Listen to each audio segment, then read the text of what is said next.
হে বন্ধুরা, Ayatollah Khamenei মৃত্যুর আগে এমন 10টি মূল্যবান কথা বলে গেল। তাহলে চলুন আমরা ওই মূল্যবান কথাগুলো শুনি।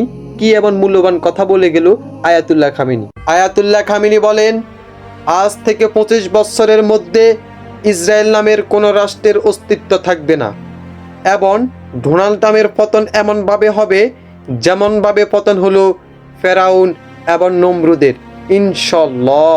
আয়াতুল্লাহ খামেনি আরও বলেন, ইরান কখনো আমেরিকার সামনে মাথা নত করবে না এবং অন্যের সামনেও কখনো মাথা নত করবে না, কারণ আমরা হলাম মুসলমান জাতি যারা মহান আল্লাহ তাআলা ছাড়া কারো সামনে মাথা নত করে না।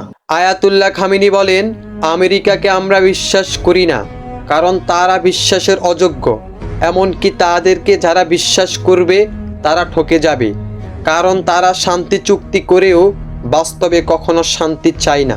তিনি আরও বলেন, ইতিহাস থেকে শিক্ষা নাও, অতীতের জালিম শাসকদের পরিণতি মনে রাখা দরকার। আয়াতুল্লাহ খামেনি আরও বলেন, আমেরিকা এবং পশ্চিমা শক্তি পরিকল্পনাভাবে মুসলমানদেরকে বিভক্ত করতে চায় যাতে তারা মুসলমান কান্ট্রিগুলো দখল করে তাতে রাজত্ব করতে পারে। আয়াতুল্লাহ খামেনি আরও বলেন, ন্যায় বিচার এবং স্বাধীনতা এবং মৌলিক অধিকার এটা মানুষের অধিকার, কিন্তু আমেরিকা এটা মানুষদের কাছ থেকে কেড়ে নিতে চায়। তিনি আরও বলেন, ফিলিস্তিনদেরকে রক্ষা করা আমাদের উচিত, কারণ আমরা মুসলমান হয়ে মুসলমানদের পাশে যদি না দাঁড়াই তাহলে মহান আল্লাহ তাআলার কাছে কি জবাব দিব আমরা?